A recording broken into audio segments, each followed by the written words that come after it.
Hi! I got a really cheap Amazon hair extension. I can't wait till they break. That's gonna be fun. Today I'm gonna be answering some questions that I got from Instagram. I put a question sticker up. What is your name? I've never like formally introduced myself at all on anything, I don't think, online. I just kind of assume people will like gather my name eventually. But my name is Honey. Nice to meet you. What's up?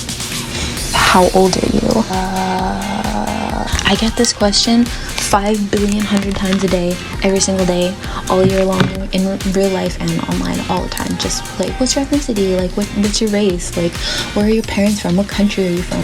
I am First Nations, Native American, although I'm in Canada. I am Navajo, from Navajo Nation in Arizona, and I'm also Ojibwe, but I'm more connected with my culture on the Ojibwe side because we live up here, we don't live down in Arizona. I wish we did. We visit there every once in a while, and it's like, it's so beautiful. It's my favorite place in the whole world. But I get all the time, people are like, where's your family from? Canada. They'll be like, no, like, where's like your family from, like, before Canada? Like, where are they from? Canada. We are OG Canadians, man. You're on my land. What's your sexuality? I really don't mind answering this question. A lot of people act like it's like a dirty secret thing that you can't discuss, and like, I'm sorry to be asking this, but I don't see the big deal at all. Demisexual, and if you don't know what that is, it's basically I'm asexual. Nobody touch me, nobody get near me. I'm gonna be so uncomfortable unless like my best friend in the whole world and we have that emotional connection first, then I'll start feeling, can you come snuggle me now? I have to have that emotional bond before anything else, otherwise it just doesn't happen and I'm like disgusted. So I'm definitely not a person for like fast moving relationships. It just like it's not my thing at all. This question is, how did you start your Insta? This is like the funniest topic to me because like, how did you start Insta? I don't know, my friends had it, my coworkers had it, and I was just like, okay, word, I guess I'll check this out. I just started posting. I don't know. I feel the need to say all the time, Instagram it's not my career, it's not my life, my world doesn't revolve around it, you know? I don't take it seriously at all. My Instagram feels the exact same to me as it did when I had like 150 followers that were just friends and family. I don't see it as any different. That doesn't mean that I'm not thankful for all my followers. Like, I mean, that's awesome. That's great. I'm very honored that people are like interested in me enough. That means a lot to me. It's great. It's not that I don't appreciate it. It's just, it's never been my main focus and it never will be, hopefully. It keeps things low stress, you know? If one picture doesn't get more likes than another, or if I'm losing followers, I don't know. I'm not gonna force you to stay. Do it if you want. I don't know. It's not a big deal to me. I'm very lucky to have the platform that I do, but I don't let it like consume my thoughts in my life, and that's how it stays healthy and that's how it stays low stress. What's your favorite part about being kind of Insta famous, and also least favorite? My favorite part, definitely hands down, I have like such a large platform of people talking to me all the time. I get so many DMs every day, the same people like coming back and talking to me, asking me questions, and that's so special to me. 120,000 people around the entire world. It's so cool, man. I've made so many good friends, lifelong friendships for sure, and I've been added into some of the coolest group chats. I'm having a good time. That's my favorite part. I love meeting new people and talking to them and stuff. It's a blessing. I think the worst part, like, I don't have many negative experiences at all. I'm incredibly lucky that 99% of people who follow me are the kindest, sweetest, most supportive, loving people in the world. I can count on one hand how many negative comments I've gotten. I've never gotten a negative DM, never, and it's wonderful, but it is really scary being open to that. There's nothing stopping somebody from going on one of my pictures and saying something horrible to me. Like, there's nothing I can do about it. Yeah, I can delete it, block it, whatever, but I still saw it. It's still gonna like hurt my feelings and stuff, you know? It's just the possibility that's out there that could happen that really stresses me out sometimes. How much do you edit your pictures? Not a lot, not to the point where I'm unrecognizable, but if I were standing next to a picture of myself, you'd be like, that's a really good picture. Wow, you look like extra good here. So it's like I'm still me, but I'm just like primed up, you know? I have no shame in saying I edit my pictures, because I do, and I'll tell you exactly what I do. Make this smaller. I usually go like that in Facetune. If my huge cheekbones are out, I'll make them a little bit smaller. If I have to sometimes, I'll make my neck a little skinnier. Like my shoulders a little less broad. That is it. Oh, also, believe it or not, I barely edit my skin. I just use the Paris filter on Instagram, which like kind of like brightens things up and blurs it a little bit. That's it. I don't really go into Facetune and like that's it. That's all I do for editing. I use you know, right when you post before Instagram, you can play with the settings and stuff. That's what I do for like my colors and stuff. How do you care for hair before and after bleaching? I literally like can't stress this enough. I am not the person to give advice about anything, especially things that I do to myself. First of all, with these, I know people are going to be asking me where I got them because they're going to want to get them too. Don't. I got them an hour ago. They're bad. They were cheap. They were $100 for a pack of 40, so like, do not do this how I did it. I bleached it 3 times with the highest level of bleach in one night. I'm surprised my hair isn't falling out. Don't listen to me about piercing stuff. I will barely sanitize and just like stab it in and pray it doesn't get infected. I'm terrible. I'm just lucky. I'm just really lucky. But to the question itself, bleach damage, basically, like as far as I know, is just because the bleach sucked all the moisture out of your hair and now it's like dry and brittle. And hydrate it as much as you can. Use like hair masks, leave-in conditioners, serums, hair oils. Try not to wash your hair so much. Always use heat protectant.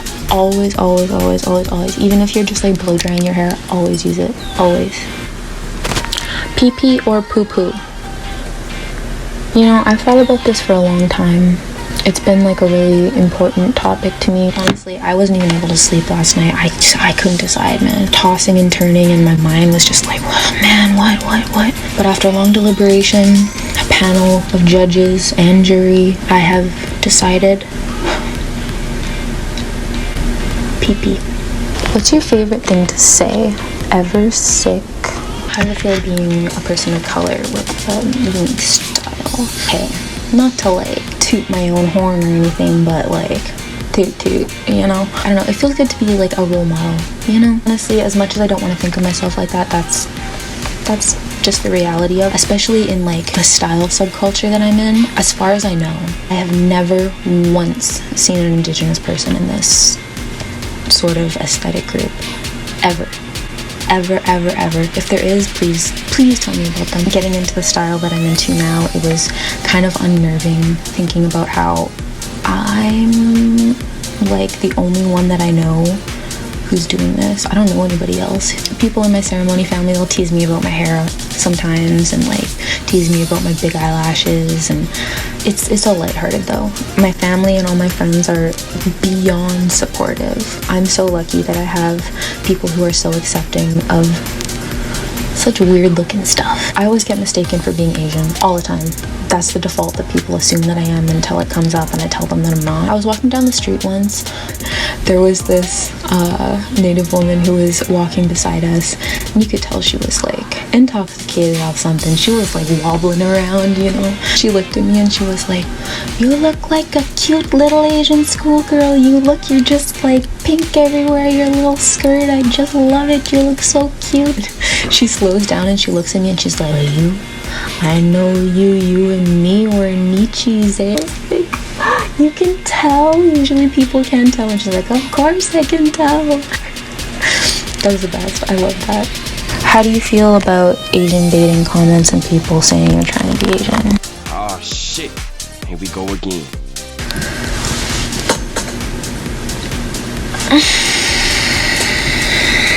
The way that other people who have called me out for this in the past are seeing it is these are features, makeup styles, clothing styles that I see a lot of the time in Eastern Asia. It's very popular there, and since you're doing it too, you're trying to be Asian. The way I see it personally is, yes, those certain traits, clothing-wise, fashion-wise, makeup-wise, are very popular over there, but I was born with this face because my eyelids are like this. They're, you know, a lot of Asian people, not even specifically Asian people, lots of people have hooded eyes. They happen to have hooded eyes as well, and I can't do makeup looks that a lot of people with big eyelids can do. I literally cannot. It just doesn't show up. My only option is to look up like makeup tutorials, but I have to put monolid after, because that's just how my eyes look. That's how my face looks. I don't know. I don't purposely try to accentuate anything. It's just what's flattering for the eye type that I have is what I do. That's so dumb, man. Like, I can kind of see where somebody would like call me out for that now, but like, why? Because I have pigtails in my hair. Like, it makes sense until you really deconstruct it, and then it's like, why? Because I'm wearing a pig sweater. What do you want? Like, what's going on here? And I've had people tell me that I'm ashamed of my indigenous ancestry because I'm not wearing beaded earrings and ribbon skirts all day. Like, do you realize how condescending that is to every single native person in the world, saying you have to look like this or you're not native? Sorry, if you're not wearing beaded earrings, get out of here. We talk about Yoongi/BTS for a little. What does he mean to you? Why do you love him so much? I started listening to BTS literally like their debut week. My cousin was really into K-pop, and I was not feeling it. And she'd always listen to music and stuff like old school Block B and Zico, Big Bang and stuff. And I was like, can we listen to something else? And she was like, wait, no, watch this. And she played the No More Dream music video. I'm not even lying. This is so real. The second Yoongi came on the screen and it was like, sugar. It's like, who's that? She ended up getting a poster of them, and every single time I would point at Yoongi and his like housewife hair, you know, and I'd be like, is that the one that I like? What's his name again? I like him. Love at first sight. I'm not even kidding. I'm a Scorpio, he's a Pisces, we're a perfect match already. Even just our personalities in general are... I'm looking at my wall, my Yoongi wall, which is behind all this. I can just tell, like, even if nothing else, we would be best friends. Like, we're practically the same person, honestly. We both fry the hell out of our hair all the time. He's sleepy little grumpy man, I'm sleepy little grumpy girl. The thing that I think about the most is when I was watching the Burn the Stage movie in theaters, you know, when they're all like jumping into the water, playing in the pool, and Yoongi's just on the side with his red wine all in black. Like, me, that's me. Oh my god. Whenever I have like really hard times or lots of anxiety, that's where I turn. They're very special to me. They have gotten me through some really hard stuff, especially within the past year. All their songs are just positivity. I just feel cared about, you know? And they do. They care about me so much. I've never seen a music group care about their fans the way that they do. And now they're like the biggest thing in the entire world, and I can't even tell you, for real. It's like, I can't even believe it sometimes. It blows my mind, especially the fact that like I was there the whole time. Who's your favorite singer-songwriter? Honestly, probably Frank Ocean. I swear to god, that man like sold his soul or something. Like, I don't even understand how he like creates stuff like that. He's incredible. I also really like Day to Remember, BTS obviously, and Pixies. I don't know. How much do you love Uni on a scale of 1 to 10? 420. Okay, well, I hope this doesn't get too long after I edit it, but thank you for watching. I don't know what I'm supposed to say. It was fun. I had a good time. A sweet time, dude.